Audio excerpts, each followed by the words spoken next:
Miss Saira,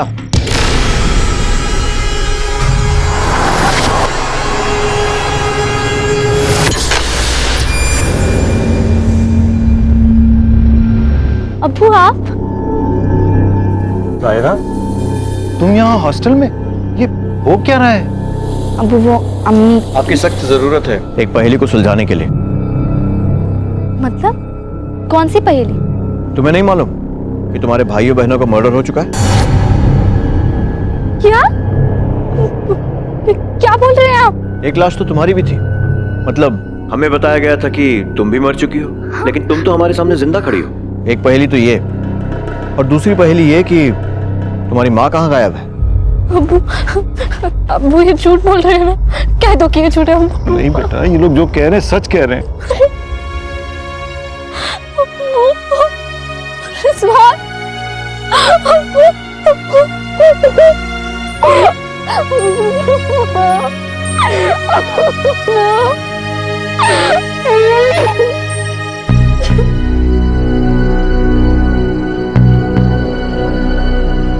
अगर अपने भाई बहनों की मौत का इतना ही गम है तो पिछले 20 दिन से तुम कहाँ थे? कोई एहसास भी है आपको कि आपके बच्चे आपके बारे में क्या सोचते हैं? घर में जवान बेटी अम्मी, कुछ तो लिहाज करो। और आज के बाद मैं इस हराम की कमाई को ना हाथ भी नहीं लगाऊंगी। अब से इस घर में कोई भी मर्द आया ना, चली जाऊंगी मैं तुम्हें छोड़ के।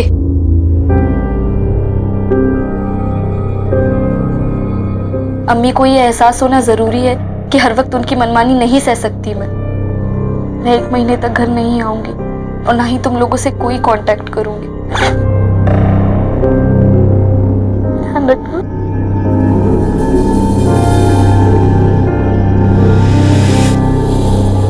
और उस दिन कहाँ थी जब मर्डर हुए? पिछले महीने की 17 की बात कर रहा हूँ। अब कहना क्या चाहते हैं? मैंने मारा मेरी छोटी बहन को, छोटे भाई को। माँ जैसी थी मैं उनकी। छोटी सी उम्र से उनकी जिम्मेदारी मैंने अपने ऊपर ले ली।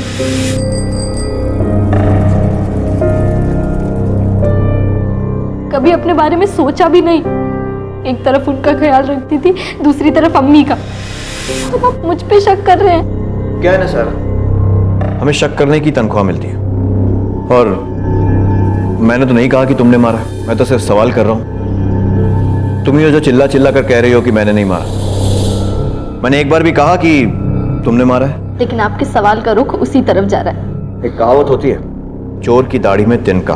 वैसे इस वक्त हमारा शक है तुम्हारी अम्मी पर, क्योंकि कत्ल के बाद से वो गायब है। मेरी अम्मी अपने बच्चों का खून नहीं कर सकती। अच्छा, सुना है काफी झगड़े होते थे तुम दोनों के बीच? हाँ, होते थे, क्योंकि हमेशा वो अपनी जिम्मेदारियों से दूर भागती थी, हमेशा गलत रास्ता अख्तियार कर लेती थी, इसीलिए। तो इस बार गलत रास्ता किसने अख्तियार किया, अम्मी ने या तुमने? जब तुम्हारी लाश मिली तो हम सब लोग उल्लू बन गए थे। शक अम्मी पर गया, फिर पता चला कि तुम जिंदा हो। तो उससे क्या मतलब है आपका? किस पे शक करें, तुम्हारी अम्मी पे या तुम पे? मेरी अम्मी अपने बच्चों का खून नहीं कर सकती। देखो देखो अम्मी क्या लाई है।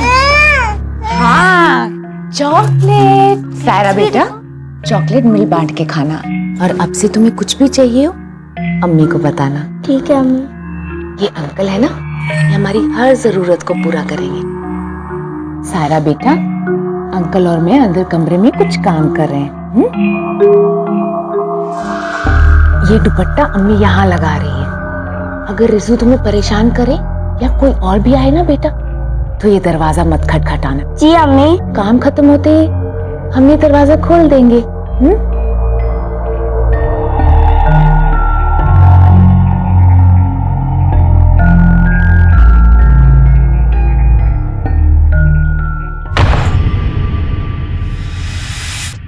मुफलिसी इंसान से, खासकर बेसहारा औरत से क्या क्या करवाती है, आपको इसका अंदाजा नहीं। मैं जवान हो रही थी, खुली आंखों से सब देख रही थी। अम्मी पर गुस्सा भी आता था और तरस भी, और वो चाहे जिस हाल में हो, उन्होंने हमें कभी किसी चीज की कमी महसूस नहीं होने दी। फिर एक दिन पागल हो गई हो या मुझे ब्लैकमेल कर रही हो? अरे बच्चा ही चाहिए था तो मैं शादी नहीं कर लेता। अरे तुम्हारा और मेरा रिश्ता खुशी देने और लेने का है, ना कि बच्चा पैदा करने का। गिरा दो इसे। माफ कीजिए गिलानी साहब, ये बच्चा मैं नहीं गिराऊंगी। क्या चाहती हो तुम? हाँ, सब कुछ तो दे रहा हूं मैं, फिर बच्चे को बीच में लाकर रिश्ता क्यों खराब कर रही हो? कितने पैसे चाहिए बोलो? हाँ, और गिरा दो इसे। मुझे आपके पैसे नहीं चाहिए, ये बच्चा मेरी कोख में है। आप अगर साथ ना भी दें तब भी मैं इसे जन्म दूंगी। देखो, मैं चाहिए यह बच्चा, तय कर लो। अगर बच्चे को बीच में लाई तो आमदनी खत्म हो जाएगी, कह देता हूं। इस बच्चे को लेकर आपके दरवाजे पे कभी नहीं आऊंगी, बाकी आपकी मर्जी। अगर अम्मी को बच्चों को मारना ही होता तो उसी दिन मार देती, ज्यादा पैसे मिलते, मुफलिसी की हालत घर में दोबारा नहीं आती। लेकिन उन्होंने बच्चे को जन्म देना जरूरी समझा। भले वो जो करती थी सब गलत था, हमारी परवरिश उन्होंने जैसे भी की गलत किया, पर उनका हमेशा कहना था कि अगर कोई भी काम करने में आपकी नीयत साफ हो तो कोई काम बुरा नहीं होता। और जो औरत अपना जिस्म बेचने को राजी हो गई, उन बच्चों का कत्ल कैसे करेगी? तो फिर कहाँ है वो? अपने बच्चों से इतना प्यार करती हैं तो एक बार भी पलट कर खबर क्यों नहीं ली कि बच्चे जिंदा भी हैं या नहीं? वो सब मुझे नहीं पता, वो आपका काम है, आप देखिए, आप पता लगाइए ना। तुम्हारी अम्मी की जिंदगी मुझे एक बहुत दिलचस्प नॉवेल की जैसे लगी, और तुमने उसमें और भी कई दिलचस्प किस्से जोड़ दिए। पर तहकीकात किस्से कहानियों के बूतों पर नहीं होती, फैक्ट्स के बेसिस पर होती है। और फैक्ट यह है कि कत्ल के बाद से तुम गायब थी, और तुम्हारी अम्मी भी। और फैक्ट ये भी है कि किसी ने मेरे पूरे खानदान को खत्म कर दिया, और आप तहकीकात करने की जगह किसी बेकसूर को इस सवालों के घेरे में खड़ा कर रहे हैं। मैंने आपको पहले ही बताया ना कि उस दिन मैं हॉस्टल में थी, आपको पता करना है पता कर लीजिए। वो तो हम करेंगे, पहले तुम ये बताओ कि कादर कौन है? मकान मालिक है वो। उसी ने हमें गुमराह किया था, ये शिनाख्त करके कि उन 4 लाशों में से एक तुम्हारी है। तो वो आप उनसे पूछिए कि उन्होंने ऐसा क्यों किया। सायरा, बहुत कम लोग होते हैं जो पुलिस के सामने टूटते नहीं हैं। तुम उनमें से एक हो।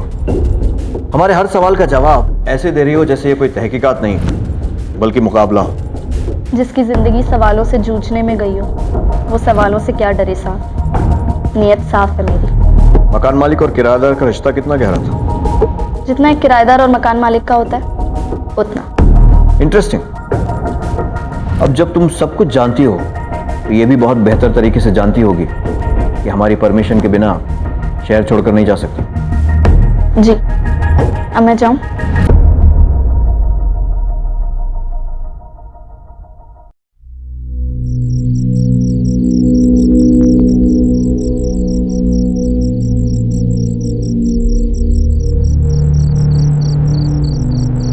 अब्बू। हाँ बेटा, ना बिल्कुल डर मत, मैं आ गया हूं ना। शक्ल से भोली है लेकिन है उतनी ही शातिर। हर सवाल का जवाब ऐसे दे रही थी जैसे मैं बॉलिंग कर रहा हूँ और ये बैटिंग। रॉय, ये लड़की दिखती कुछ है लेकिन है कुछ और। इसके बयान को वेरीफाई करो और इन दोनों पर नजर रखो। Yes sir. बहुत पेचीदा फैमिली, इनकी कहानी का सच जानने में मुश्किल होगी। सर, कहीं ऐसा तो नहीं कि कादर और सायरा ने मिलकर ही ये सारा कांड किया हो सकता है। एक काम करो, अपने खबरियों को इनके पीछे लगा दो। शातिर खिलाड़ी समझ रहे हैं कि हमें चकमा दे देंगे, लेकिन हर मुजरिम अपने पीछे कोई ना कोई सबूत जरूर छोड़कर जाता है। वो चौथी लाश जिसे हम सायरा की समझ रहे थे, वो हमें इस गुत्थी को सुलझाने में जरूर मदद करेगी। पोस्टमार्टम की रिपोर्ट के हिसाब से उसकी किडनी खराब थी और वो डायलिसिस पर थी। Yes sir. पता लगाओ कि यहाँ के किस किस हॉस्पिटल में डायलिसिस होता है और उनकी पेशेंट लिस्ट से बॉडी को मैच करो। अगर वो लाश सायरा की नहीं थी तो और किसकी थी? पुलिस के शक के दायरे में अब सायरा का नाम सबसे ऊपर था, लेकिन अब भी एक सवाल था जिसका जवाब पुलिस ढूंढ नहीं पाई थी कि जिस लाश की शिनाख्त सायरा की लाश के तौर पर की गई थी, आखिर वो लाश किसकी थी? कातिल बड़ा ही शातिर था, उसने नकली बाप बनकर चारों लाशों को भी दफन करवा दिया। अब पुलिस को उस लड़की की पहचान ढूंढनी थी जिसकी लाश को वो सायरा की लाश समझ बैठे थे।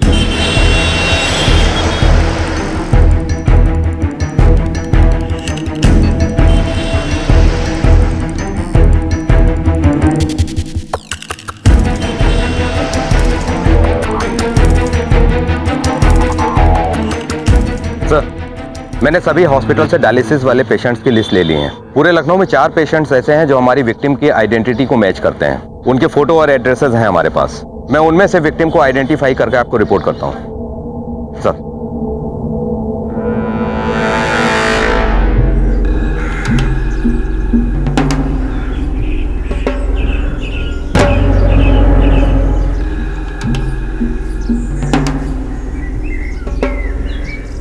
पुलिस।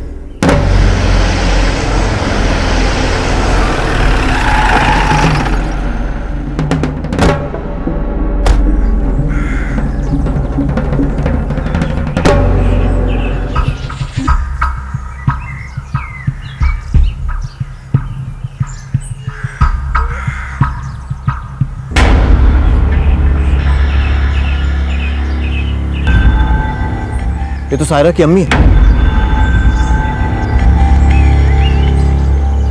ये कहानी तो फिर से उलझ गई। एक काम करो, बॉडी को फौरन पोस्टमार्टम के लिए भेजो। सर हमारा शक तो शबनम पर था। अब जिसे हम कातिल समझ रहे थे वो तो खुद ही कत्ल का शिकार हो गया। शबनम की लाश ने पुलिस को भी हैरत में डाल दिया था। उसकी मौत ने उसे शक के दायरे से बाहर निकाल दिया था। अब सिर्फ सायरा ही थी जिस पर पुलिस की नजरें टिकी हुई थी, लेकिन उसके खिलाफ कोई ठोस सबूत पुलिस के हाथ नहीं लग रहा था।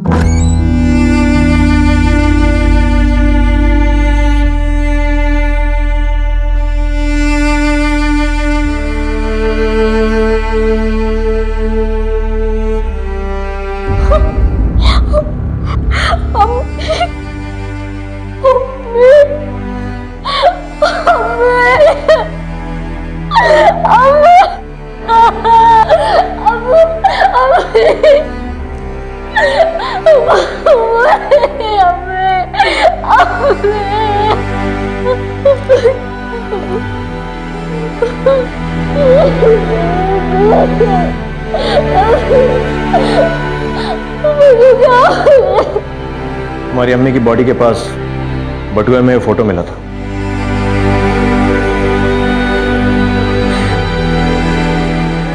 मैंने कहा था ना आप लोगों से कातिल को ढूंढिए, लेकिन आपको मुझ पर शक करने से फुर्सत मिले तब ना। सायरा 5 कत्ल हुए हैं। हमारे शक के दायरे में हर वो शख्स है जो इस कहानी में शामिल है। आप अब भी मुझ पर शक कर रहे हैं? मैंने ऐसा बिल्कुल नहीं कहा। सबके सब खत्म हो गए सिवाय मेरे और अब्बू के। वही तो राज की बात है सायरा, और यही गुत्थी हमें सुलझानी है। और यकीन मानो कातिल बहुत जल्द पकड़ा जाएगा। खुदा हाफिज। बस बस बस।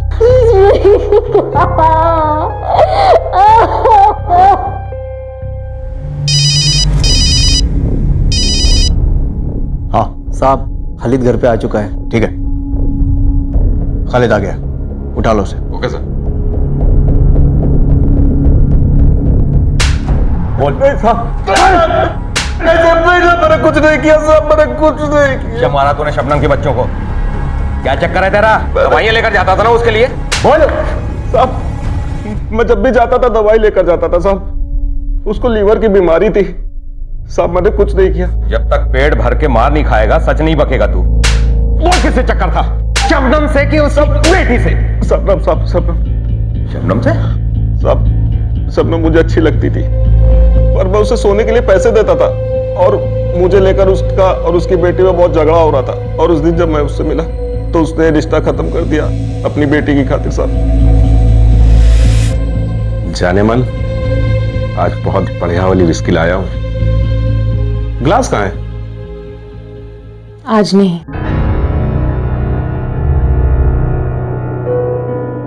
ये क्या बात हुई? आज रात तो रुकने का इरादा है, और रात भी तो थोड़ी रंगीन होनी चाहिए। रात और काली ना हो, इससे पहले रुकना जरूरी है। मैं कुछ समझा नहीं। आज तक बहुत कुछ लिया है आपसे, आपकी मेहरबानियों का बहुत बहुत शुक्रिया। आज तक मेरी जिंदगी मुझसे रूठी हुई थी, लेकिन अब मेरी बेटी मुझसे रूठकर कहीं चली गई। अगर आपका यहाँ आने का सिलसिला नहीं रुका तो मेरी बेटी कभी यहाँ वापस नहीं आएगी। आपसे गुजारिश, आप यहाँ ना आया करें। तो इसीलिए तूने शबनम के बच्चों को मार डाला? मैं क्यों मारूंगा साहब? शबनम से मेरे जिस्मानी ताल्लुकात थे, लेकिन दिल का रिश्ता नहीं। एक दिन मुझे पता लगा उनका मर्डर हो गया साहब। मैं डर गया, बहुत डर गया साहब, और डर के मारे भाग गया साहब। बहुत मजे कर लिए तूने, अब यहां मजे कर। सर, ये रही शबनम की पोस्टमार्टम रिपोर्ट। उसका मर्डर भी उसी दिन चंद घंटों पहले हुआ है जिस दिन उन 4 बच्चों का। तो या तो ये दोनों मर्डर्स एक ही आदमी ने किए हैं या फिर दो अलग अलग लोगों ने, लेकिन जो भी है इसमें सायरा का कुछ ना कुछ तो हाथ है। हमारा एक खबरी है ना उसके पीछे। Yes sir.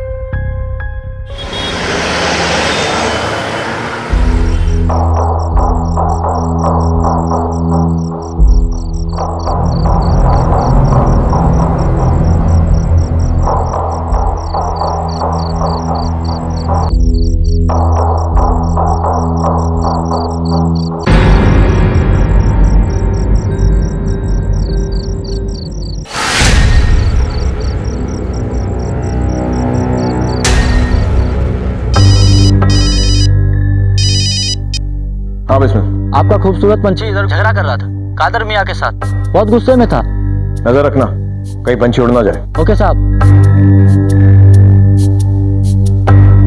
जितना कॉम्प्लिकेटेड माँ का किरदार है उससे भी ज्यादा कॉम्प्लिकेटेड बेटी का उलझा के रख दिया दोनों ने। और पता ये लगाना है कि जो सायरा की लाश बनकर वहां पहुंची थी वो कौन है।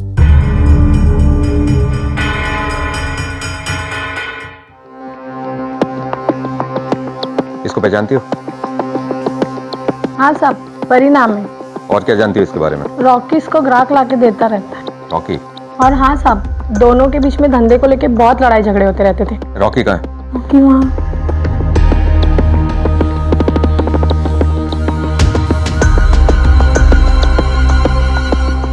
रॉकी? हाँ साहब। ये परी के साथ तेरा क्या झगड़ा था जो मारा उसको? मारा? क्या बात कर रहे हो साहब, परी मर गई? ज्यादा नाटक करने की कोशिश मत कर, मर्डर हुआ है उसका। मर्डर?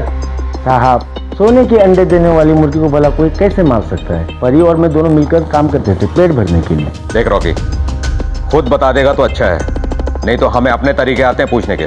साहब सच बता रहा हूँ, पिछले हफ्ते 10 दिनों से मैंने उसे देखा भी नहीं। मैं खुद परेशान हूँ। हाँ साहब, लास्ट टाइम मिली थी मुझे अड्डे पे। उसके बाद साहब वो कहाँ गई, किसके साथ गई, मुझे कुछ नहीं पता। ये अड्डा कहाँ है? साहब आजाद नगर चौक सिग्नल के पास है। परी के बारे में कोई भी इंफॉर्मेशन मिले फौरन हमें बताना। हाँ साहब। इसको देखा कहीं? हाँ, ये तो हमारे दोस्त है परी, लेकिन आप उनको पता नहीं हो कहाँ जाती है कहाँ नहीं। धंधे का टाइम होता है शायद। इसको जानता है? हाँ साहब, ये परी है। आखिरी बार कब देखा था? उस दिन सिग्नल पे देखा था, वो राजू की टैक्सी से आती जाती थी। उस दिन भी वो राजू की टैक्सी से ही गई। सायरा के घर से मिली चौथी लाश एक कमर्शियल सेक्स वर्कर की थी। यह समझ में नहीं आ रहा था कि उसकी जान किसने ली। उसकी लाश को शबनम के घर तक कौन ले गया था और सायरा की फैमिली से उसका क्या रिश्ता था। यह कहानी ऐसी थी जो सुलझने का नाम ही नहीं ले रही थी। कौन था इस साजिश का सूत्रधार? क्या वजह थी इन हत्याओं की? तुम लोग सब पूछताछ करो जल्दी।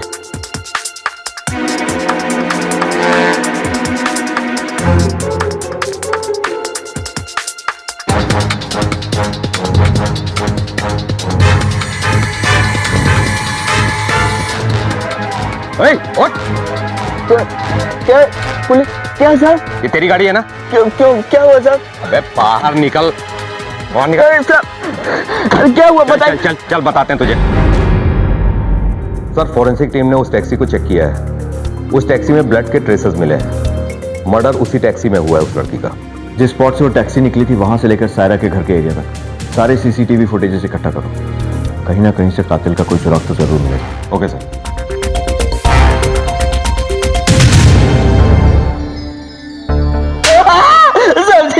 साहब जी मैंने कुछ नहीं किया साहब जी, हम तो टैक्सी चलाते हैं साहब जी, ऐसा वैसा कोई काम नहीं करते हैं। बहुत सीधा है तो पिछले महीने की 17 की रात को तेरी टैक्सी में एक औरत बैठी थी, परी नाम था, धंधे वाली थी। साहब बोलने तो दो साहब। बोल। साहब 17 तारीख को मैंने अपनी गाड़ी किराए पे चढ़ाई थी। एक आदमी आया, मुझे 6,000 रुपया दे गया, मैंने गाड़ी दे दी। मैंने सोचा डबल किराया है, एक साथ इतने पैसे आ रहे हैं। कोई भी 6,000 क्यों देगा ऐसे ही? तेरी जोरू का भाई है? हाँ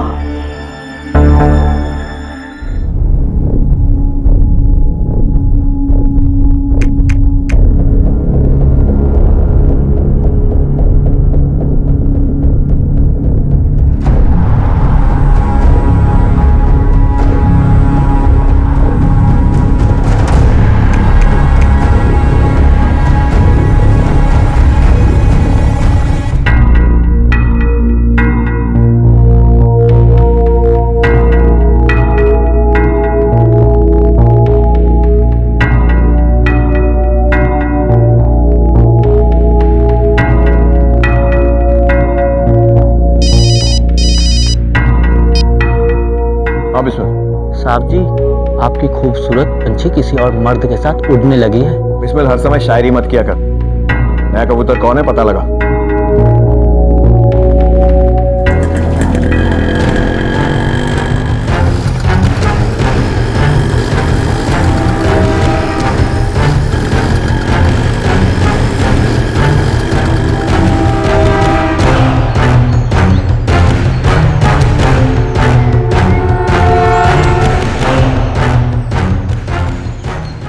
साहब जी, पंछी को दाना डालने वाले का पता चल गया है। दोनों एक ही दफ्तर में काम करते हैं। लड़की कोई बहुत बड़ा डबल गेम खेल रही है। एक तरफ कादर से गुटरगू और दूसरी तरफ ये नया मुर्गा।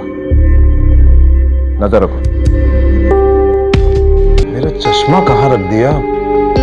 मेरा चश्मा कहाँ रख दिया? ओहो, ये सायरा भी ना आजकल दिमाग नहीं ठिकाने उसका, कहीं भी कुछ भी रख देती है।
दूसरा टैक्सी जिसने किराए पर ली थी उसका पता चल गया है।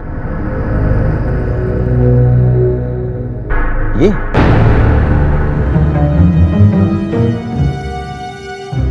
सायरा, तुम्हारी अम्मी को बहुत डील दी थी मैंने। लगता है तुम भी वैसे किसी रास्ते पर जा रही हो। अब्बू, ये बैग मिला है।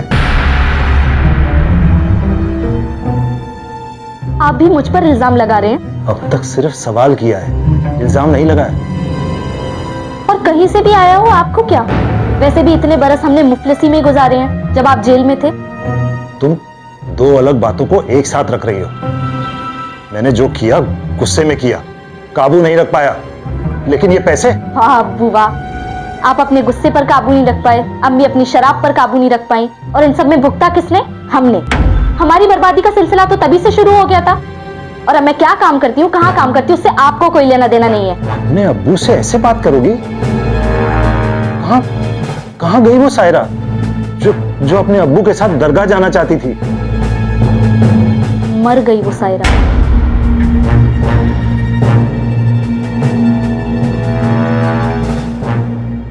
कहां से आया सायरा के पास इतना पैसा? आखिर वो अपने पिता से क्या छुपा रही थी? और सायरा के दिल में अचानक अपने पिता के लिए इतना जहर कहां से भर गया? कहीं कोई उसे बहका तो नहीं रहा था, अपना मोहरा तो नहीं बना रहा था, कहीं वो कातिल से मिली हुई तो नहीं थी?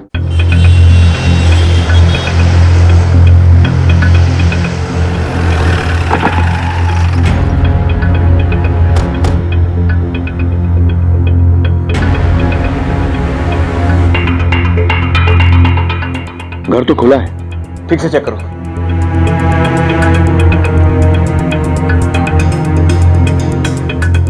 सर, बाप बेटी दोनों उड़ गए। हेलो, हाँ ठीक है, हम लोग आते हैं। कादिर का फोन था, कुछ इंफॉर्मेशन देना चाहता है। चलो बोल कादिर, पुलिस को कैसे याद किया? एक बड़ी खबर देनी थी, इसीलिए फोन किया था। सायरा आई थी, 2 महीने का बकाया किराया और 4 महीने का एडवांस देकर गई है। क्यों, ऊपर वाले ने कुछ छप्पर फाड़ कर दिया है क्या? वही तो, जो सब्जी वाले के पैसे देने में मारामारी करती थी, अब वो 6 महीने का एडवांस, वो भी एक साथ। इसलिए मैंने सोचा आपको खबर कर दूं, क्योंकि आप मुझ पर शक कर रहे हैं।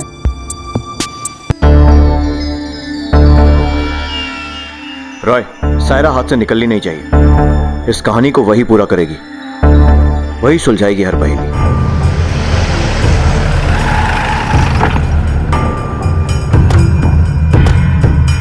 सायरा ने भी 2 दिन पहले रिजाइन दिया था और उसका दोस्त वो अब्दुल भी था उसके साथ। दोनों ने एक साथ जॉब छोड़ी है। अच्छा, ये सायरा और अब्दुल की डेस्क कौन सी? ये दोनों डेस्क उनके। सर्च करो।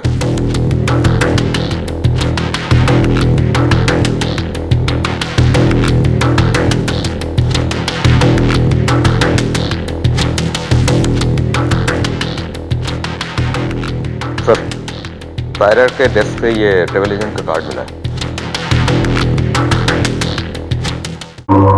इस लड़की को पहचानते हैं? सायरा नाम है, आपके यहाँ टिकट लेने आई थी।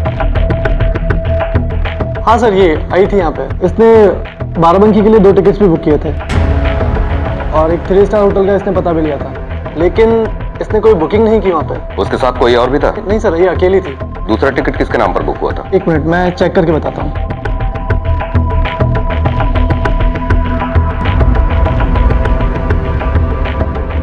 ये देखिए सर।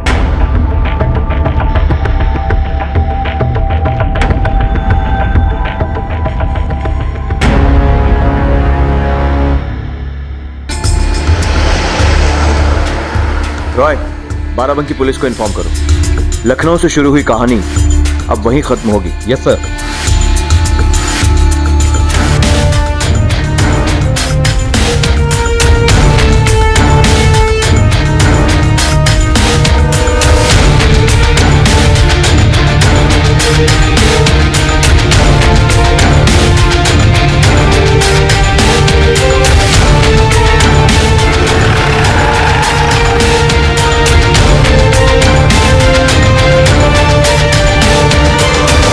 लड़की को पहचानती हो?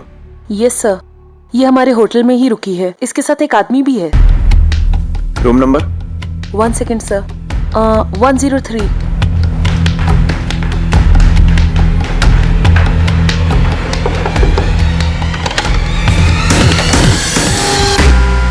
सायरा,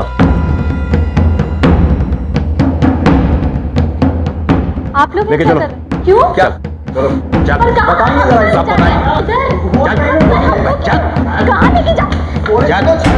अब्दुल और सायरा की गिरफ्तारी ने इस मामले को एक नई दिशा दी थी।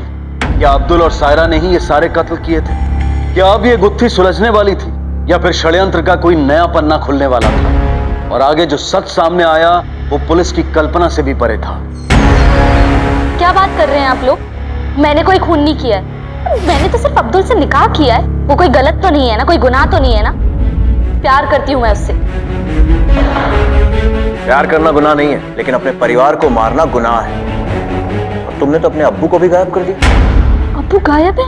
लो, इसे तो सुनकर शौक लग गया, पर तुझे नहीं लगा? तूने गायब किया है ना उस्मान को? मैं क्यों किसी को गायब करूंगा सर? मेरी कोई दुश्मनी थोड़ा है सारे खानदान से। किसकी दुश्मनी? हाँ, बोलेगा या फिर बोलने वाला तोता मंगवाऊं एक मिनट रुक, लेकर आओ।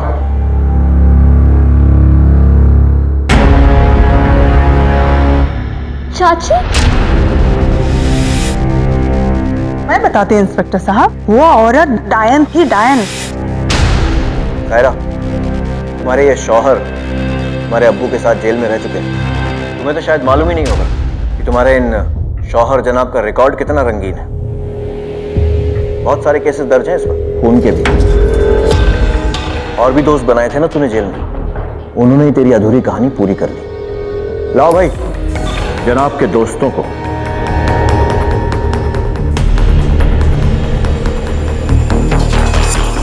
ये नकली उस्मान बनकर आया था। तुम ही उन बच्चों के पिता? हाँ साहब।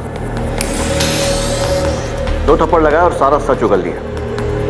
किसी ने हमें बताया कि सदरौना से कोई तुझे पैसे दे रहा है, और सदरौना का नाम आते ही हम फौरन समझ गए कि इस सब के पीछे किसका हाथ हो सकता है।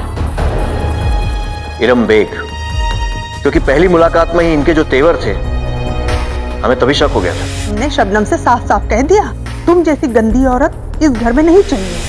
वो क्या ना चाची, इस कहानी में हमें एक से बढ़कर एक किरदार मिले। लेकिन सोचते हैं कि इस कहानी को आखिर तक आप ही पहुंचाइए। बताइए सायरा को और हमें भी कि कैसे किया ये प्लान और क्यों। सिर्फ जायदाद के लिए ना? हाँ, जेठ जी के जेल जाने के बाद शबनम और उसके बच्चों को मैंने घर से निकाल दिया।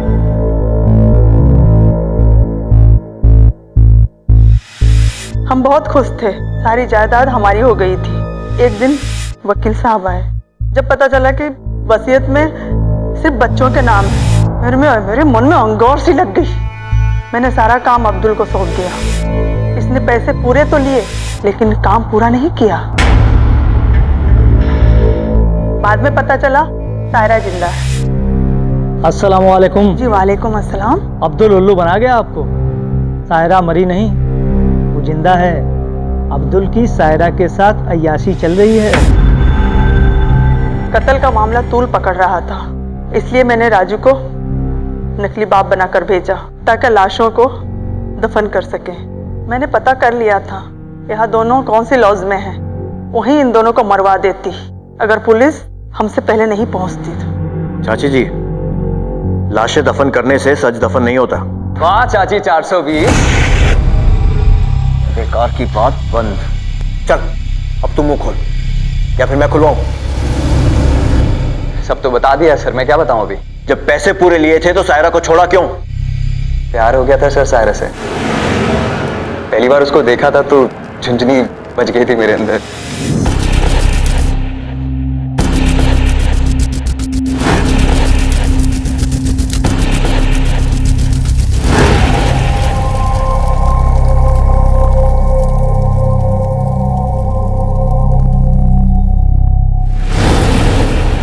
मैंने सोच लिया था मैं निकाह करूंगा तो सारे से ही करूंगा। फिर मैं इसके और इसके परिवार पे नजर रखने लगा। पहली बार दिल ऐसा धड़का कि कमीना इसी का हो गया। बहुत प्यार करता हूँ सर मैं इससे, और मैं कुछ भी कर सकता हूँ इसके लिए सर। इसलिए मैंने सोच लिया था कि मैं सायरा को बचाऊंगा, चाहे कितने को भी मारना पड़े। फिर मैं इस पर नजर रखने लगा। जैसे जैसे मैं इसको देखता गया, मेरा दीवानापन, मेरा पागलपन और बढ़ता गया इसको लेके। पर देखिए सर, मैं बोलता गया इसको कि मैं तुम्हारा आशिक हूँ, मैं तुम्हारे पूरे परिवार को मारने वाला हूँ, तो आती क्या मेरे पास है? नहीं आती ना सर। अब सर सायरा को बचाना था तो उसकी जगह मुझे कोई दूसरी लड़की चाहिए थी, तो वो उस छमिया को मैंने पकड़ा और उसे मार दिया।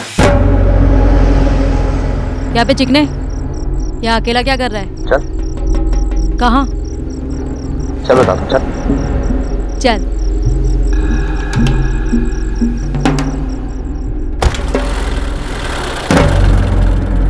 ए राजा, तूने मुझे बिठा तो लिया पर तूने पूछा तो नहीं कि मैं एक रात का कितना लूंगी। जहाँ ले चल रहा हूँ वहाँ चुपचाप चल ले, समझी? अच्छा, हम जा कहाँ रहे हैं? चुपचाप बैठी रहना। क्यों, पूरी रात का इरादा है क्या? देख, इरादा तो बहुत कुछ है, लेकिन अभी जहाँ लेके जा रहा हूँ वहाँ चुपचाप चल ले बस। तो जैसे घटिया औरत के मैं मुंह तक ना लगूं, समझे? साइड में लगा। अभी की अभी गाड़ी रोक और साइड में लगा। रोक। फिर उसे सायरा के कपड़े पहना के उसके घर में डाल दिया।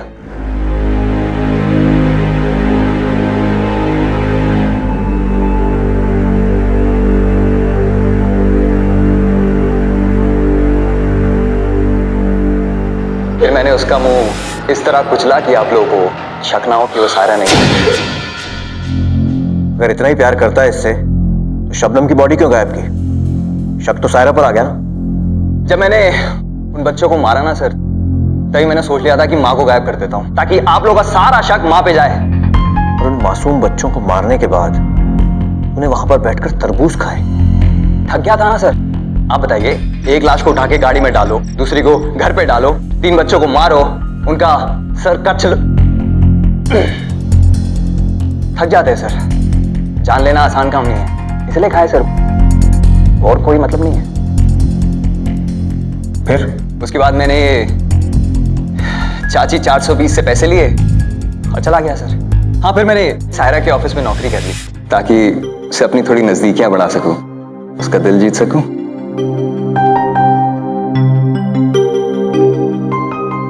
मैं बता दूं?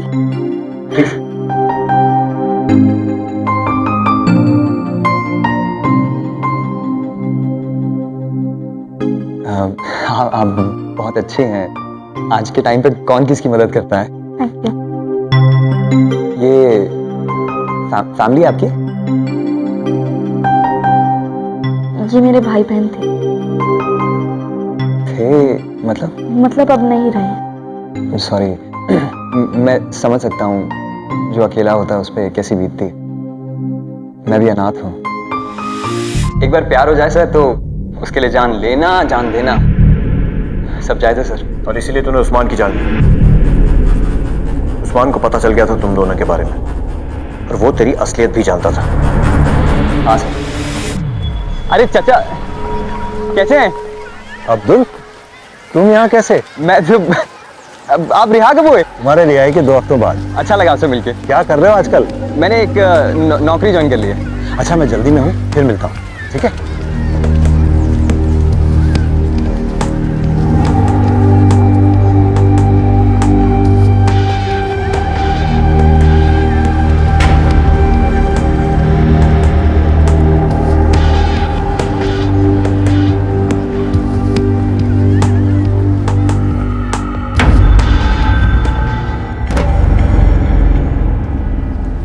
अब्बू, ये अब्दुल है, मेरे ऑफिस में काम करता है। और मुझे लगा कि उस्मान को थोड़ा जरूरत से ज्यादा ही पता है और कहीं वो सायरा को बता ना दे तो सारा बना बिना खेल बिगड़ जाएगा। तो मैंने शादी की प्लानिंग करी और सायरा को लेके बाराबंकी चला गया। फिर सायरा को उसके बाप के खिलाफ उसके कान भरता गया। सर क्या किया तूने उस्मान के साथ? सर क्या करूंगा मैं उस्मान के साथ? अब 4 खून किए 5 खून किए, बात तो एक ही है ना। सजा तो उतनी मिलनी है। मार दिया मैंने उसे। तुम यहाँ क्या कर रहे हो? चाचा मैं आपसे मिलने आया हूँ। सायरा से दूर रहो वरना मैं उसे तुम्हारे बारे में सब कुछ बता दूंगा। आप क्यों परेशान हो रहे हैं? मैंने फैसला किया है मैं ही सायरा को सब कुछ बता दूंगा। मुझसे प्यार का नाटक करके तूने मेरे परिवार को ही खत्म कर दिया। हाँ? क्यों? क्या छोड़ दिया मुझे? सायरा अकेली कहाँ हो तुम? मैं हूं ना तुम्हारे साथ। सायरा मत रो। एक मिनट यार, बीवी हो मेरी। सायरा कैसा दरिंदा है तू? रिश्ते नाते इंसान की जान, किसी चीज की कोई कीमत नहीं है ना तेरी नजर में? कहते हैं दुनिया में हर फसाद के 3 कारण होते हैं, जर, जोरू और जमीन। और इस केस में ये तीनों ही कारण सामने आए थे। उस्मान का आवेश में आकर उठाया हुआ एक कदम उसके पूरे परिवार को बर्बाद कर गया।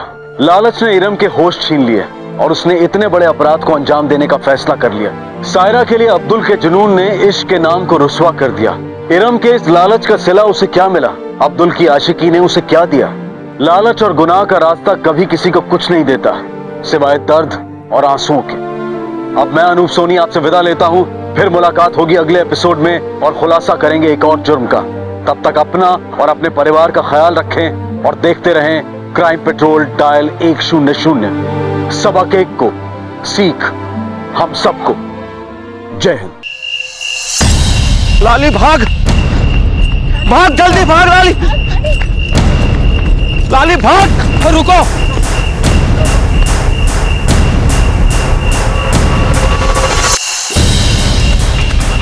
और रुको बेटा, भाग। रुको लाली, भाग लाली। अभी बताता हूं, चल।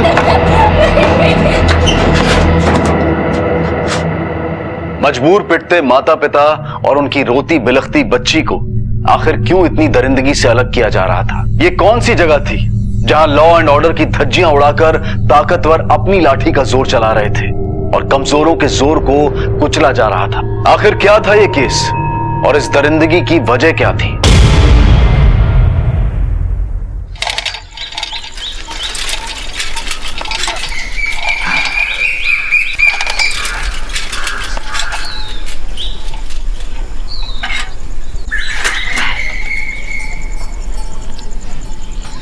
आजकल दिन कब तो बड़ो हो गए हो ना।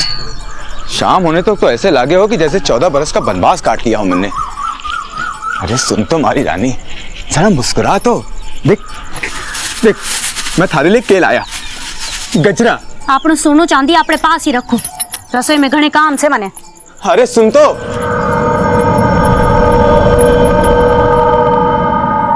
सोने का मिरर देखकर सीता जी भ्रमित हो गई और सीता जी की मृत तृष्णा देखकर राम जी बोले कि बापू अरे मारो लाडो, कैसा है मेरा बच्चा? बापू से मेरे लिए गजक लाए। हाँ लाए, जा थैले में रखी, अपनी माँ से ले ले जा।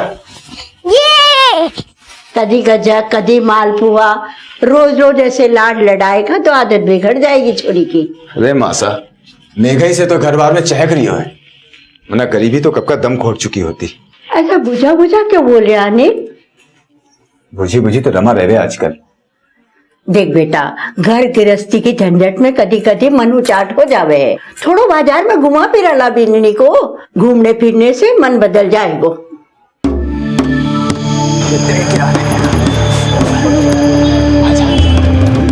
पापा मुझको ये चाहिए। ये वाला भैया? हाँ ये 50 रुपए का।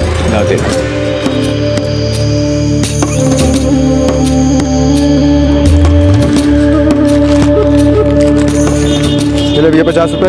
चल चल चल, यहाँ से चल, चला जा।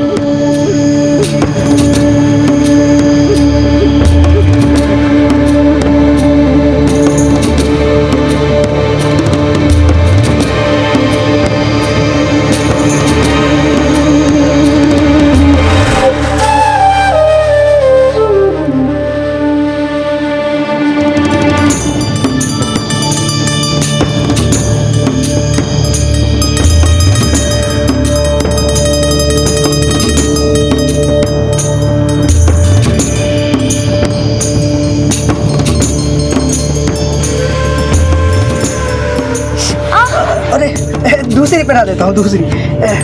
कोई चौकी सी दिखाओ भैया। चौकी सी? हाँ अभी दिखा देता हूँ। हाँ जी, हुई ना कोई बात। अच्छा कितने की है ये? बस 500 रुपए की। 500 रुपए? ना, ये तो महंगी है। आप पहन कर तो देखिए, दाम तो मैं कम कर दूंगा। चल रमा, चल उठ यहाँ से, उतार चूड़ी उड़ी। अरे पर चूड़ी, मैंने कहा चल, चूड़ी, आजा आजा। मन चूड़ी। अरे चल ना, चूड़ी बाद में ले। चल चूड़ी वाला।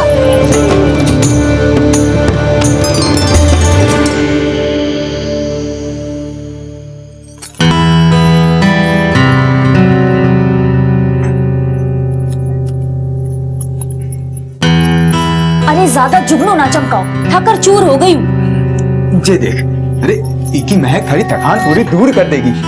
जे देख तो। माने ना जिलाओ, तकिया लगाओ और सो जाओ, मने भी नींद आ रही है। रमा, तुम्हारे से नाराज है का? हैं? तू मरने से खुश ना है के? क्यों, तुम्हारा दुख बांटना चाहे हो? मैं जानू कि मैं कोई करोड़पति या लखपति ना हूँ, पर थारो पति तो हूँ। अच्छा, तो अब थे मने ताना दे रहे हो? नहीं रमा, समझने की कोशिश कर। 8 साल हो गए ये घर में मजदूरी करते, लेकिन कदे कदे कोई सुख सुविधा की बात कर लूं तो थाने बुरो लग जावे। अब तो बर्तन माज माज के हाथा में छाले भी पड़ गए हमारे। लेकिन थाने गई, थाने तो बीवी ना नौकरानी चाहिए थी। बीवी नौकरानी नहीं, घर की लक्ष्मी हो गए। तो अब आदमी की बदकिस्मती का ठीकरा भी मैं औरता पे फूटेगो। तू हर बात को उल्टी क्यों लेवे है? उल्टा सीधा सब एक बराबर। वैसे भी कौन सी इस बात से हम धन्ना सेठ बन जाने हैं। माथा फट रहा है मेरा, सोने दो।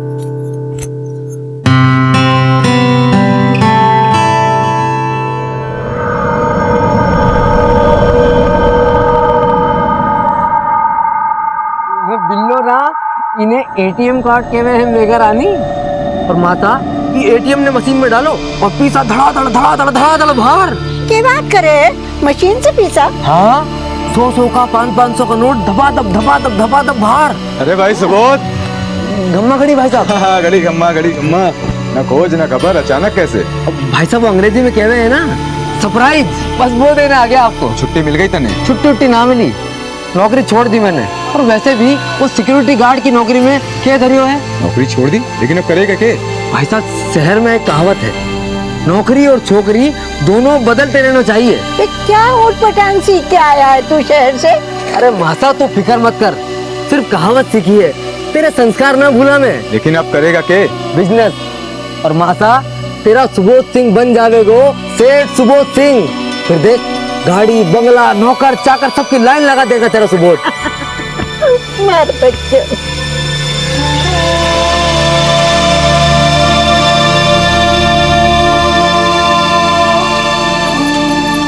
लो देवर जी, और पूरी खाओ। भाभी साहब इतना खिलाओगी तो खाती लोटो के भागना पड़ेगा। छी, ऐसा ना बोलो। वैसे भी शहर में ऐसा खाना कहाँ मिलता होगा? ये तो बिल्कुल ठीक बात है। वैसे भाभी साहब क्या बढ़िया खाना बनाया आपने। भाई साहब लोटी लग गई है आपकी। ये भाभी साहब जैसी सुंदर और बढ़िया बढ़िया खाना बनाने वाली लुगाई मिली है आपको। और मासा हमारी एक बात सुन ले तू, अगर तुझे हमारी शादी करनी है तुम्हारे लिए भी भाभी साहब जैसी ब्यूटीफुल लड़की ढूंढ ले। ब्यूटीफुल को मतलब जाने तो क्या है? ब्यूटीफुल को मतलब वो है सुंदर और सुशील, जैसे कि हमारी भाभी साहब। अठे कुछ ना है भाभी, जिंदगी तो शहर में है, वहाँ हर चीज ऑटोमेटिक। अच्छा? हाँ, वहाँ ऊंची ऊंची इमारतें, गाड़ियाँ, मोटरें, पैसों निकालने की मशीन, मोबाइल सब है। मेरा मोबाइल देखो तुमने? ना देखो, ये देखो कितना कमाल का फोन है ना। हाँ। फोन, इंटरनेट सब कुछ है यहाँ में। देखो एक कैमरो। कितने को आवे छे फोन?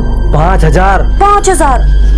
अब की बार जो शहर जाऊंगा ना तो तुम्हारे लिए भी ले आऊंगा एक ऐसा। सच्ची? हाँ। अरे वाह। तो ये बात पे एक सेल्फी हो जाए। जे कहोगे? सेल्फी ना जानो तुम? ना। नए शहर को नया फैशन है ये। अब यूँ समझो कि खुद से खुद की फोटो। खुद से खुद की फोटो? हाँ। जाओ। तुम ना मानो, ये देखो। अरे इसमें तो हम दोनों दिख रहे हैं। हाँ उधर देखो। अच्छा तो ये हो गए सेल्फी। रमा, मैं खेता जा रहा हूँ। अच्छा सुनो, मैं खाना बांध दूं। ना रहने दे, मन्ने देर हो रही है। अरे सुनो तो। ये देखो।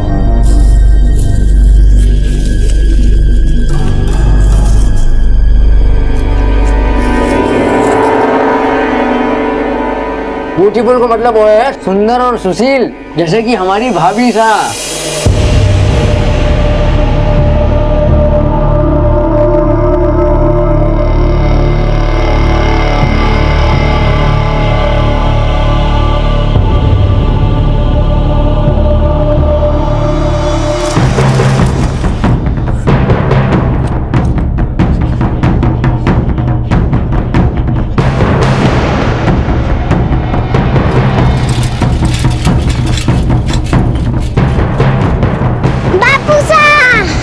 माँ कटे से? भीतर। और काका? भीतर। तो तू बाहर क्या कर रही है? तुझे कहा ना कि अंदर खेला कर। काका साहब ने बोला बाहर खेलने को।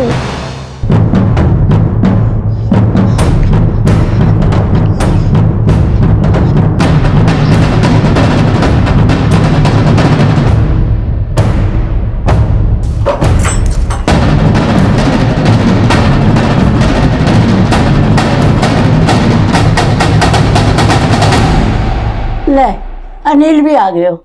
देखो माता, जब तक मैं शहर जाके खुद के लिए घर न बना लेता ना तब तक हमारी लुगाई लाने की तो सोचो भी ना। पर छोरा, अरे मासा अभी हमारी खेलने कूदने की उम्र है और तुम जब देखो जब शादी की रट।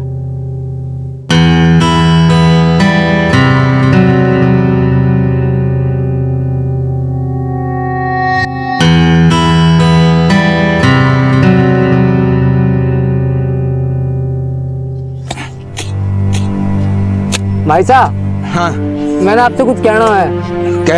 भाई साहब, ये खेती बाड़ी और ना होने की मेरे से, मैं सोच रहा हूँ शहर जाके कोई नौकरी छोकरी ढूंढ लूं। देख सुबोध, दूर के ढोल दूर से ही चौखो लागे हैं, ऐसा बाबू साहब बोलते थे। अरे उनकी मती मारी गई थी, पर मैंने न बनना उनकी तरह किसान। मैंने उनकी तरह मिट्टी खोद खोद के न मरना है। एक बावड़ा मत बन, किसान को बेटा खेती करके जिंदा रह सके। अरे क्या खाक जिंदा रह सके है?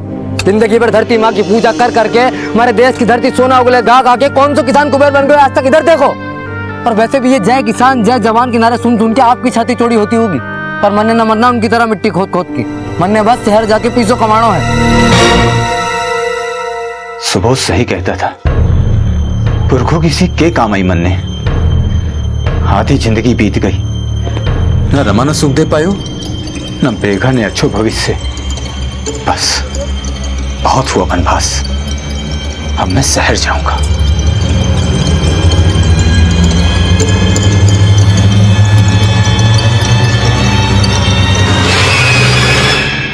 देश के छोटे बड़े गांव से रोजाना कई लोग रोजगार की तलाश में शहर आते हैं। शहर की चकाचौंध में अपना नसीब चमकाने की लालसा अक्सर अपनों को अपनों से दूर ले आती है। और जब अनिल जैसा अशिक्षित वर्ग शहरों की तरफ रुख करता है तो उनकी चुनौतियां पढ़े लिखे वर्ग के मुकाबले कहीं ज्यादा मुश्किल होती हैं। अनिल और रमा का रिश्ता आर्थिक तंगी की वजह से पहले ही तनाव में था और उस पर सुबोध की शहरी चाल ढाल में रमा का आकर्षण अनिल के मन में कई अंतर्द्वंद खड़े कर रहा था। लेकिन अपने विचारों के विपरीत शहर जाने का अनिल का यह फैसला थोड़ी सी खुशियों के लिए जिंदगी का दाव खेलने जैसा था।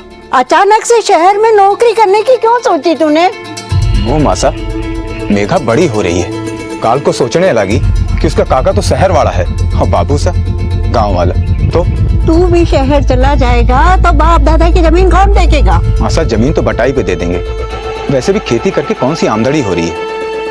मने लगे है अब शहर की चकाचौंधी मारो नसीब चमका सके।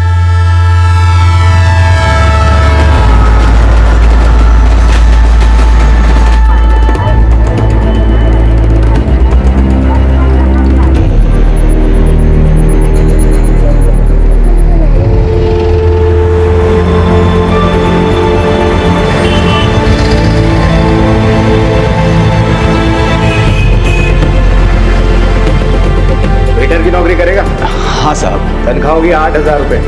मंजूर है? मंजूर है साहब। देर से आना, काम चोरी, ये बिल्कुल बर्दाश्त नहीं है मुझे। थारे कोई शिकायत ना होगी साहब। ठीक है, कल से आ जाना। हमारी घरवाली और छोरी ने गांव से लाना चाहता हूँ। अगर आप कल की बजाय 2 दिन बाद शुरू करने को बोलो तो बड़ी मेहरबानी होगी साहब। लेकिन देख, अगर 2 दिन में तू नहीं आया तो किसी और को नौकरी पे रख लूंगा। नहीं साहब, ऐसा नहीं होगा। चलो साहब, राम राम साहब।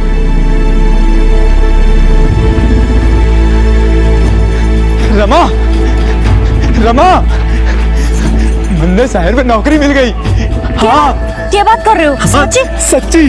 कल तू, मैं, मेघा तीनों तड़के ही निकल लेंगे शहर। अरे वाह वाह वाह वाह वाह वाह वाह वाह भाई साहब, शहरी बाबू हो गए हमारा अनिल भाई साहब। चलो मैं भी चलूं आप लोगों के साथ। ना सुबोध, तू मासा के साथ यहाँ रहे हैं तो पहले शहर में हमारे पाँव जमने दे, फिर तुझको और मासा को दोनों को ले जाएंगे, ठीक है? मेघा, मेघा, अरे हमारी लाडो।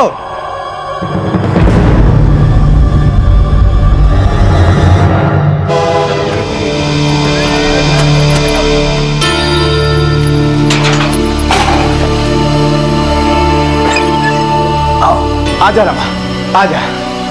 ये रहो अपनो जयपुर रो घर। ये सारा सामान मकान मालिक का है, अपने काम आ जाएगा। अब अपनी गरीबी के दिन जाने वाले हैं। अब तो खुश है ना तू?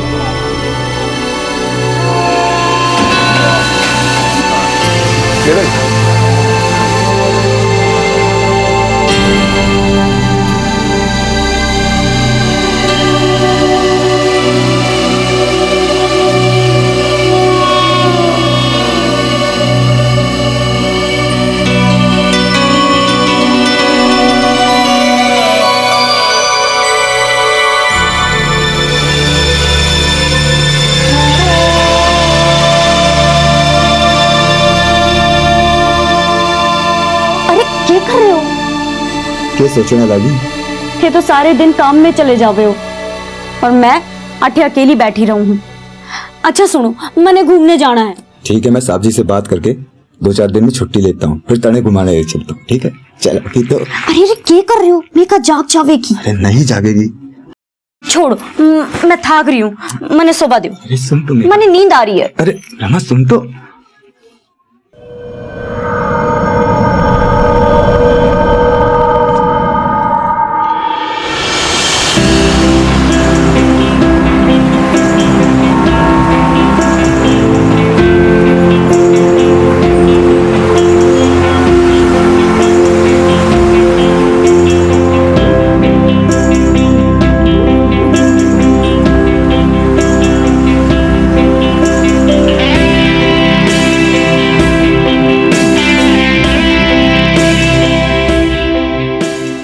ये हमारा होटल, अटे मैं काम करूं। आजा आजा आजा, चल चल तुझे साहब से मिलवाता हूँ। आजा। राम राम साहब, जे हमारी घरवाली गांव से आई है। राम राम। राम राम। बस थोड़ा शहर घूमना चाहे थी तो मैंने कहा कि खाना वाना तेरा ही तो रेस्टोरेंट है, जो जी में आए खाओ। हैं? केवल खा लिए, आराम से बैठ कर खाओ। बता क्या खाएगी? मन्ने ना वो पनीर वाली सब्जी होवे ना, एक तो वो खानी है, और वो काजू वाला साग एक वो भी, और वो बड़ी बड़ी रोटियां होवे है ना जो जो उछाल उछाल के बनावे। रुक जा, और भारी हो जाएगा। ऐसा करते छोले भटूरे खाते हैं। मने ना खाने छोले भटूरे, और आज शहर लेकर आए हो, आज तो खिलाओ कम से कम। बहुत भारी हो जाएगा, जेब खाली हो जाएगी। कुछ भारी वारी ना होगा, मैंने जो खाना है सो मैं खाऊंगी, ज्यादा बोलो ना ऐसे। अरे जेब खाली हो जाएगी। जो जीव में आता है वो खाने के लिए मंगवा, पैसे की चिंता मत कर। नहीं सेठ जी। अरे तू तो इस रेस्टोरेंट में काम करता है, अपनी लुगाई को भी खिला, अपनी बच्ची को भी खिला है बेटा। चल खा, जो जी में आए वो खा। अब तो सेठ जी ने भी कह दिया, अब मैं खाऊंगी। आपका सेठ ना घना चोखा आदमी है, देखो कितना महंगा खाना भी मुफ्त में खिला दिया। मैं सोच रही हूँ क्यों ना मैं भी नौकरी कर लूं। तू और नौकरी? क्यों, मारे नौकरी करने में क्या परेशानी है? शहर में तो औरतें भी नौकरी करे। अभी 2 दिन तो हुआ तुझे शहर आए हुए, और फिर तू जानती क्या शहर के बारे में, और फिर तने आता क्या है? खाना बनाना तो आवे है, होटल की रसोई में कोई काम तो कर ही लूंगी। थे बात करो ना सेठ जी से। ना कोई जरूरत ना है। जरूरत कैसे ना है, जरूरत है। देखो हम दोनों मिलकर काम करेंगे तो दिन दुगनी और रात चौगनी तरक्की करेंगे। इच्छाओं का कोई अंत ना होवे, और जितना पैसा मैं कमाता हूँ वो हम सबके लिए काफी है। नौकरी का ख्याल अपने दिमाग से निकाल दे, और यहाँ रानी बन के रहे। अरे देखना, एक दिन तेरा ये राजा ना यहाँ राजमहल खड़ा कर देगा। हाँ, राजमहल जब होगा तब होगा। फिर पहली मने एक फोन लार दियो, बिल्कुल सुबोध जैसा। ठीक है, पहली तनख्वाह मिलते ही तुझे फोन ला के दूंगा। अरे अब तो खुश।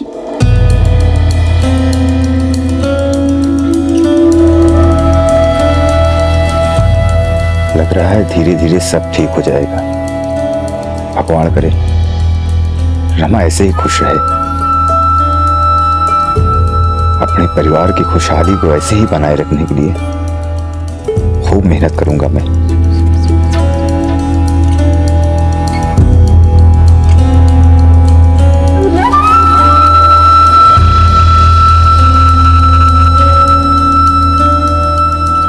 ये ले 8,000 रुपए तेरी तनख्वाह के। मेहरबानी मालिक। और सुन, ये 1,500 रुपए तेरा बोनस। बोनस? हाँ बोनस। इसके अलावा एक बोनस और है तेरी घराड़ी के लिए। अब तेरी घराड़ी नहीं, तेरी बेटी के लिए भी वापस ले आना उन्हें यहाँ, आराम से सह परिवार खाना खिलाने, वो भी बिना पैसों के। मेहरबानी मालिक।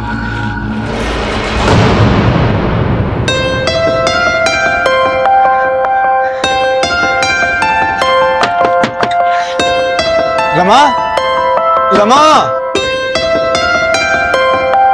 रमा।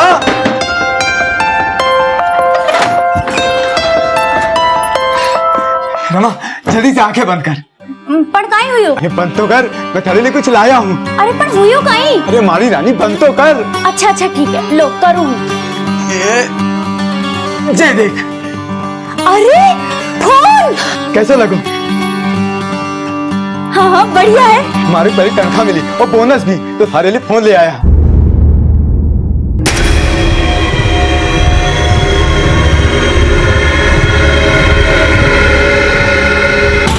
घड़ी घुमा भाई साहब। सुबोध तू? हाँ आज सवेरे ही आयो है। आज को दिन कितना अच्छा है ना, आज सुबोध भी आ गयो और आज आपको तनख्वाह भी मिल गई। आपको नया फोन? हाँ दिखाओ तो।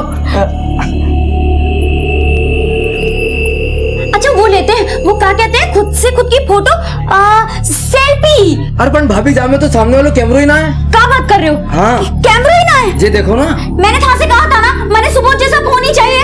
अरे वो बड़ो महंगो है, थोड़े दिन इससे काम चला ले, बाद में दिलवा दूंगा। मैंने कहा था, मैंने ऐसा फोन ना चाहे। अब इसमें मैं सेल्फी कैसे खींचूंगी? इसमें बहुत सारा खेल है, देख तो। अल्लाह दिखाओ तो। ज्यादा खेल भी ना है, सिर्फ एक दो है, एक यो है और एक यो है बस। मैंने ना चाहे ऐसा फोन, मैंने कहा था, मैंने सुबोध जैसा फोन चाहे। अरे भाभी सुनो तो। देखो भाई साहब, आप अगर पहले ही शहर आ जाता तो आज आपका ठाट ही कुछ और होता, पर कोई ना, अब मैं जो आ गया हूँ और अपना बिजनेस जमते ही आपको भी अपने साथ मिला लूंगा। मन्ने ना अच्छा लगा ये फोन, इसमें तो रेडियो भी ना है। अरे भाभी साहब हमारा बिजनेस तो जमने दो, हमारे से भी अच्छा फोन दिलाऊंगा आपको। बिजनेस करना कोई जादू मंत्र है कि मंत्र फूके और बन गयो सेठ? अरे भाई साहब मैं अब तुम्हारी जिंदगी को नक्शो बदल दूंगा। बिजनेस का चक्कर छोड़ और कोई ढंग की नौकरी कर ले। अरे भाई साहब मैं नौकरी करने ना आया। बड़े शहर में बिजनेस करना तो आसान ना है, हैं? कल को पछतावे से अच्छा है कि कोई चोखो निर्णय ले ले। सुन, हमारे होटल में एक वेटर की जगह खाली है, तू कल चल मेरे साथ, साहब से बात करूंगा, दोनों भाई मिलकर काम करेंगे। मैंने ना बनना है वेटर वेटर, अपनी नौकरी अपने पास रखो। अरे देवर जी, कर लो थोड़े दिन नौकरी, 2 पैसे हाथ में आ जावेंगे, और फिर जब पैसे हो जावे खूब सारे तो कर लेना बिजनेस, क्यों? ठीक है, अब आप कह रही हैं तो बन जाएंगे वेटर, और चल लेंगे कल आपके साथ होटल, ठीक है? अब खुश? अच्छा, फिर हमारा फोन? अरे हाँ हाँ, वो भी ला देंगे।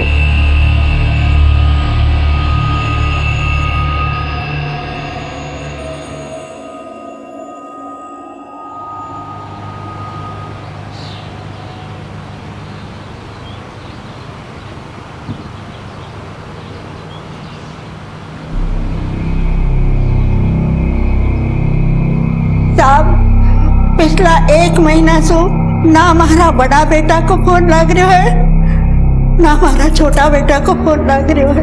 अब बैठिए माता। भाई माता जी,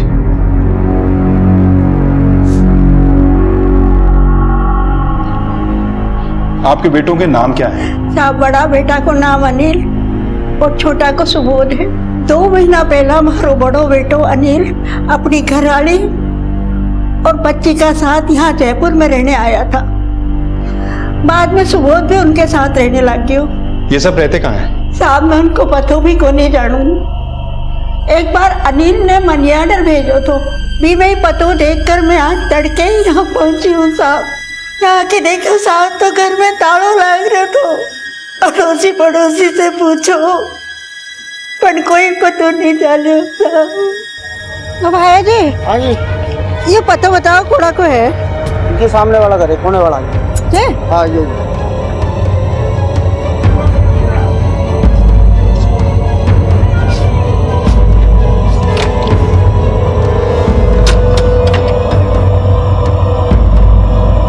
मासा से अनिल और सुबोध दोनों के फोन नंबर लो और पता करो कि इन दोनों के फोन कब बंद हुए।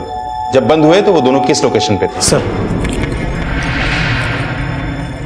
आपके बेटों की किसी से कोई दुश्मनी वगैरह थी? साहब, गांव में तो कोई दुश्मनी नहीं थी, शहर की मैं नहीं जानू। अच्छा, वो दोनों काम क्या करते थे? साहब, एक बड़ा होटल में बेरा को काम करते थे। कौन सा होटल? कोई बड़ी होटल है साहब, जयपुर चाय का नाम है।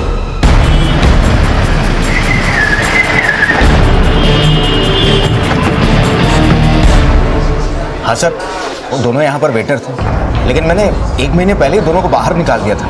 क्यों? उन्होंने मेरे गले से 10,000 रुपए गायब कर दिए थे। सेठ, तमीज से बात करो, अपनी भी रेस्पेक्ट है। चोर लग रही हूँ कहीं? वो था जनाब बाजे घना, पक्का पैसे तूने निकाले। देखो सेठ, हमारे पे गलत इल्जाम लगा रही हो। अबे साले, ये सब लोग मेरे पुराने नौकर हैं और तू नया है। चल निकाल पैसे। सुबोध ऐसा नहीं कर सकता साहब। तो फिर तूने निकाले हैं पैसे? तू भी तो नया है। हाँ नाना साहब, आप गलत सोच रहे हो। अब बकवास बंद करो, निकालो दोनों को यहाँ से बाहर। और हाँ, 24 घंटे के अंदर अंदर अगर मुझे मेरे पैसे वापस नहीं मिले तो जेल में डलवा दूंगा। अरे निकालो यहाँ से बाहर। थाने पीछे लौटा देंगे साहब, थाने पीछे लौटा देंगे साहब। तुमने पुलिस कंप्लेंट की? नहीं सर। क्यों नहीं की? दरअसल बड़े भाई पर मुझे दया आ गई, बोला कि वो पैसे वापस लौटा देगा। बड़ा वाला भाई बहुत सीधा था, लेकिन वो छोटा वाला 1 नंबर का हरामी था। तो उसने तुम्हारे पैसे लौटाए? नहीं सर, अनिल ने वादा तो किया था, लेकिन फिर वो कभी लौट के ही नहीं आया। साहब, उस सुबोध की सजा उस बेचारे अनिल को भुगतनी पड़ी। साहब, चोरी अनिल ने ना करी, चोरी सुबोध ने की है साहब। तुमने देखा था सुबोध को चोरी करते हुए? सर, देखा तो नहीं, वो शक्ल से बड़ा चालू था साहब।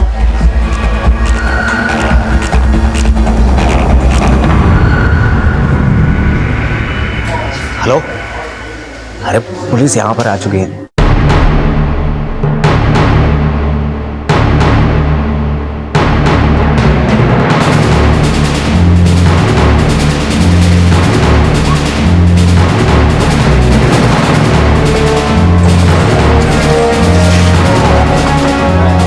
तोड़ दो ताला। सुन, पत्थर ले गया।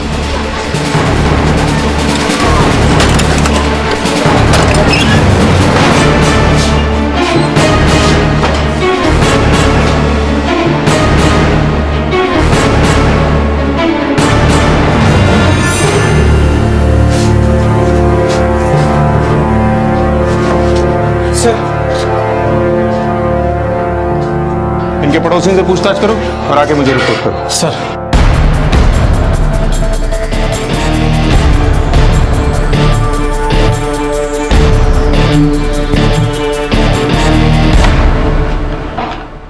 सर, अनिल के पड़ोसियों से पूछताछ करने पर मालूम चला है कि 20 दिन पहले तक अनिल अपनी घरवाली और बेटी के साथ में वहां रह रहा था। सुबोध भी 1 महीने पहले तक उनके साथ में था, लेकिन आखिरी दिनों में दिखाई नहीं दिया। और सर, एक पड़ोसी ने यह भी बताया है कि उन आखिरी दिनों में सुबोध एक दिन घर पे आया था जब अनिल घर पे नहीं था। सुबोध कब आया था उनके घर? सर, नौकरी से निकालने के 1 हफ्ते बाद, यानी 8 अगस्त को। बड़े भाई की गैर मौजूदगी में ही सुबोध उनके घर क्यों आया? सर, सुबोध ने जयपुर जाकर रेस्टोरेंट से 10,000 रुपए चुराए थे। शायद इस वजह से अनिल ने उसे घर से बाहर निकाल दिया। और तब हो सकता है सुबोध अपनी भतीजी मेघा से और भाभी से मिलने के लिए आया हो। दोनों भाइयों की मोबाइल डिटेल्स? सुबोध का फोन 10 अगस्त से बंद है, जब अपनी भाभी से मिलने के लिए गया था। उसके 2 दिन बाद से उसकी लास्ट लोकेशन भी उसी एरिया के आसपास थी जहां अनिल किराए पर रहता है। और अनिल का फोन कब बंद हुआ? सर, उसका फोन तो सुबोध के वहां जाने के 2 दिन पहले से ही बंद है, यानी 6 अगस्त से। और हाँ सर, अनिल के घर से जो हमें मोबाइल बॉक्स मिला था उसका IMI नंबर ट्रेस हो गया है। लोकेशन बेनाड के आसपास की है और इस इलाके में अनिल के साथ काम करने वाले वेटर विक्रम का भी घर है। उठा के लाओ उसे। Yes sir.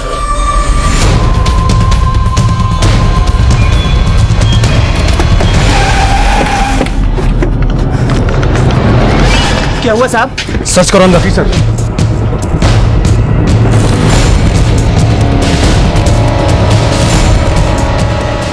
ये रहा सर अनिल का मोबाइल।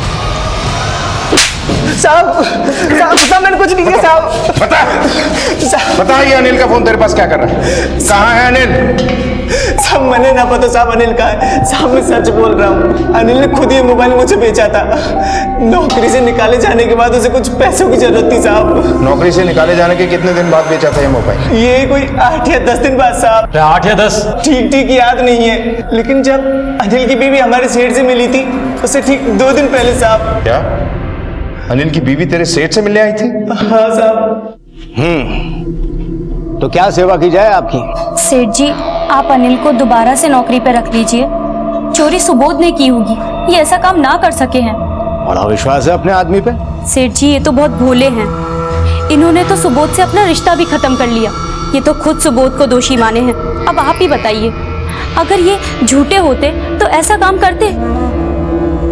हमारा सेठ अनिल की बीवी पर बहुत मेहरबान था, लेकिन साहब उस दिन उसने उससे ना तो हाँ कहा ना ही ना कहा। बोला सोच के बताऊंगा। किस बात को लेकर मेहरबान था वो अनिल की घरवाली पे? साहब, अनिल 2-3 बार उसकी घरवाली और छोरी को लेकर हमारे रेस्टोरेंट आया था, तब हमारे सेठ ने महंगे से महंगा खाना उसे मुफ्त में खिलाया था। और साहब, अगर हम अपने किसी घरवाले को चाय भी पिला देना तो हमारी तनख्वाह में से पैसे काट लेता था साहब। ये जयपुर जायका रेस्टोरेंट का सेठ मुझे पहले से ही गड़बड़ लग रहा था। जरूर इसकी बुरी नजर अनिल की बीवी पे होगी, इसीलिए चोरी की शिकायत करे बिना उसने अनिल को नौकरी से निकाल दिया ताकि उसकी बीवी से फायदा उठा सके। पकड़ के लाओ उसे, उसका जायका हम बिगाड़ते हैं। सर,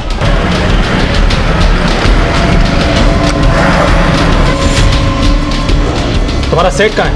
वो तो कल से नहीं आए। उनका नंबर दो। हाँ जी।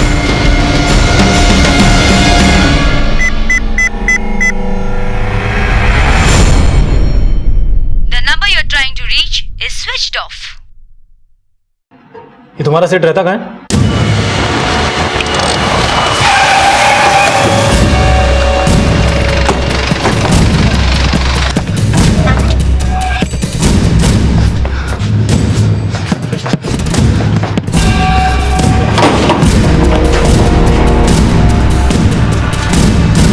हेलो सर, जयपुर जाकर रेस्टोरेंट के सेठ राजेश का घर और मोबाइल दोनों बंद है और कल से वो रेस्टोरेंट पे भी नहीं आया।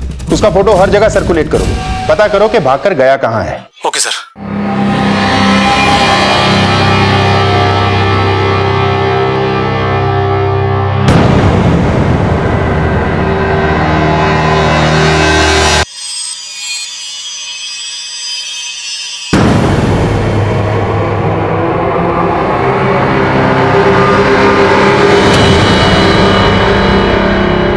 क्या हुआ? ऐसे क्यों देख रही है? पुलिस को फोन करना पड़ेगा।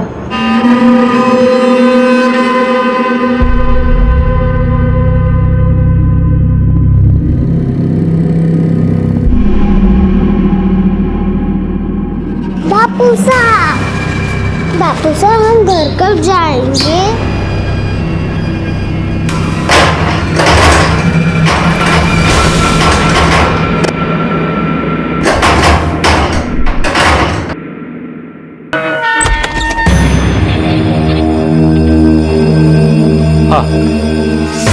क्या?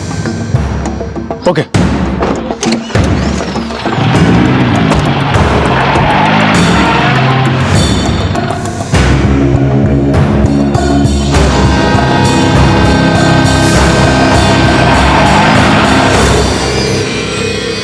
पहले तूने हमसे ये छुपाया कि अनिल की बीवी तुझसे मिलने आई थी, फिर इसी से फोन करा के अपने अड्डे का ठिकाना बता दिया। क्या चक्कर है ये सब?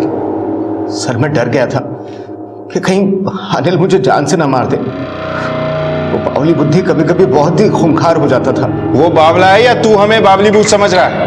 कहाँ गायब हो गया था अचानक से? गायब कहाँ हुआ था सर? मुझे तो जैसे ही पता चला कि आप लोग मुझे ही ढूंढ रहे हैं तो मैंने सामने आने में ही भलाई समझी। और आप क्या कर रही थी इसके साथ? साहब हमारे देवर ने इनके गले से पैसे चुराए थे, जिसकी वजह से इन्होंने हमारे आदमी को भी नौकरी से निकाल दिया। उसके बाद दोनों भाइयों में ऐसा झगड़ा हुआ कि दोनों एक दूसरे के दुश्मन हो गए। सट के गले में तूने हाथ मारा ना? भाई साहब चिल्लाओ मत! तूने हमारी जिंदगी बर्बाद करके रख दी है।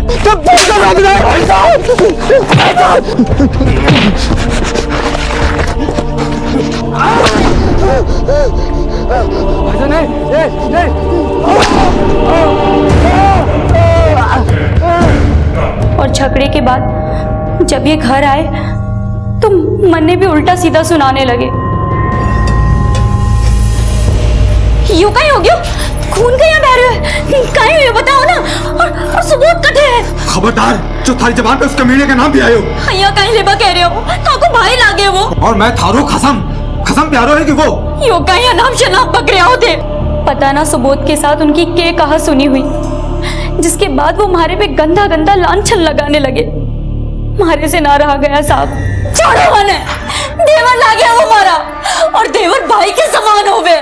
समझा कुछ? 8 साल हो गए हमारा ब्याह को, और अगर मैं इतनी बुरी लगूं तो जान से मार दो मने, लेकिन असरा लांछन ना लगाओ। उसके बाद पता ना उसके जमीर ने उससे के कहा कि वो हमारे से आके माफी मांगने लगा।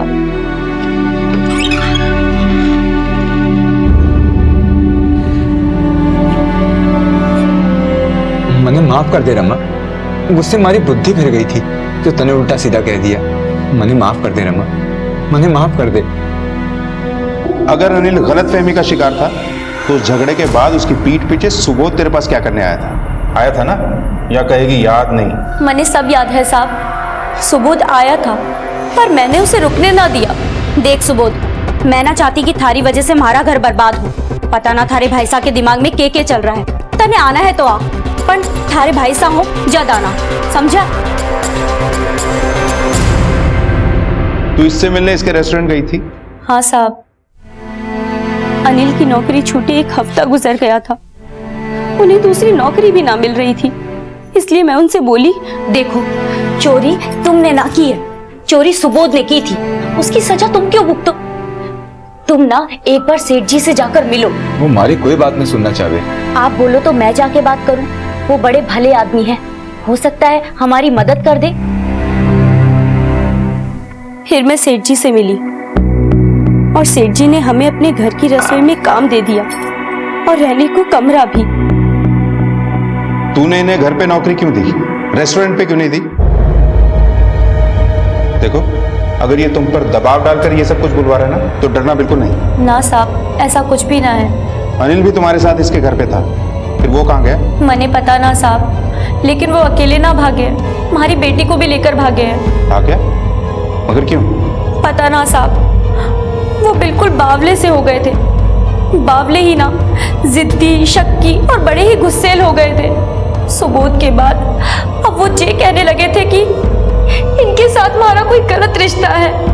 उनकी गलत फहमियों के कारण मैं इनसे आंख मिलाने से भी हिचकती थी साहब। सर मैंने तो बस इनका अच्छा सोचकर इन्हें नौकरी दे दी, लेकिन अनिल ने तो अपने शक के घेरे में मुझे भी घसीट लिया।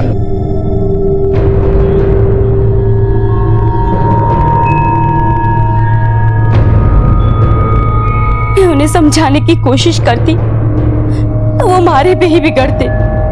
वो कई बार अपनी गलतियों की माफी भी मांग लेते, लेकिन फिर वापस वैसे के वैसे ही। एक दिन मैंने बोल दिया, साहब अगर ऐसा ही रवैया रहा तो मैं मेघा को लेकर गांव चली जाऊंगी। मुझे सुनकर ऐसा बिगड़े कि जान लेने पर उतारू हो गए। देख अनिल, पागल मत बन। अरे अपनी बीवी को कोई ऐसे मारता है? ये हमारी बीवी है, मारू या पिटू कुछ करूं, आप कौन है बोलने वाले? अरे तो बीवी है तो क्या जानवरों की तरीके से मारेगा? मारूंगा। ये मारी छोड़ है। इधर जैसी त्रिया चरित की ना, समझी? चल चल बेटा इधर। हमारी फूल सी बच्ची ना जाने क्या हाल में होगी। तो उस वक्त तू हमारे पास क्यों नहीं आई? मैंने लगा साहब कि वो वापस आ जाएंगे, लेकिन ना। हाँ, उसके बाद मैंने सुबोध का फोन आया। कहाँ? सेठ जी के फोन पे, और वो मुझसे बोला, भाभी साहब मैंने ढूंढ लिया थारे पति को। अच्छा, कटे है वो? और मेघा कहाँ है? अरे बता दूंगा, इतनी जल्दबाजी भी क्या है? पहले हमारी बेइज्जती को हिसाब किताब तो चुप तो कर लूं भाई साहब से। अनिल के साथ हमारी छोरी है साहब। अगर दोनों भाइयों की दुश्मनी की सजा हमारी छोरी को मिली तो मैं कभी खुद को माफ ना कर पाऊंगी साहब, कभी माफ ना कर पाऊंगी। किस नंबर से कॉल किया था सुबोध ने? सर ये इस नंबर से। मासा, मासा, मासा, क्या हो गया मासा? मैंने तो कटे चली गई थी, मैंने तो कटे चली गई थी। मारो अनिल और सुबोध कटे बेटा, मारो अनिल और सुबोध कटे। मासा,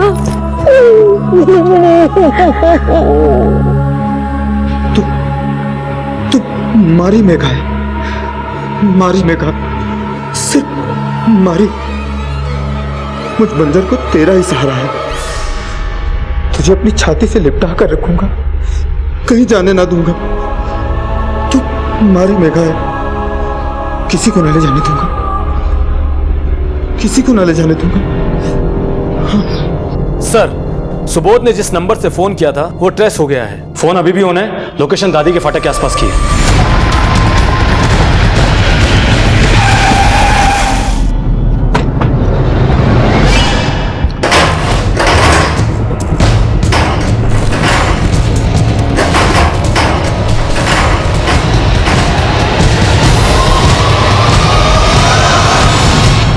छोड़ दो।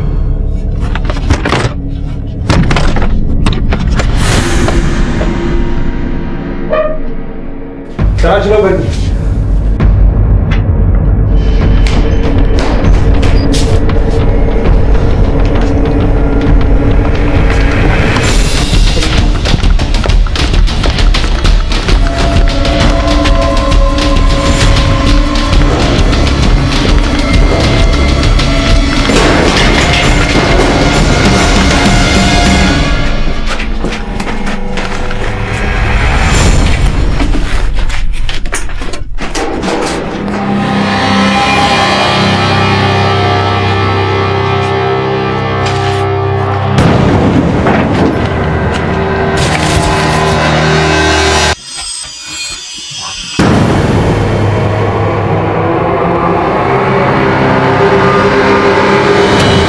गांव से शहर आए दो भाइयों की गुमशुदगी की रिपोर्ट से शुरू हुआ यह केस अब एक भाई की हत्या का केस बन चुका था। लेकिन क्या अनिल वाकई में अपना दिमागी संतुलन खो बैठा था? यह तो साफ था कि रमा को लेकर अनिल बहुत ही पॉजिटिव था।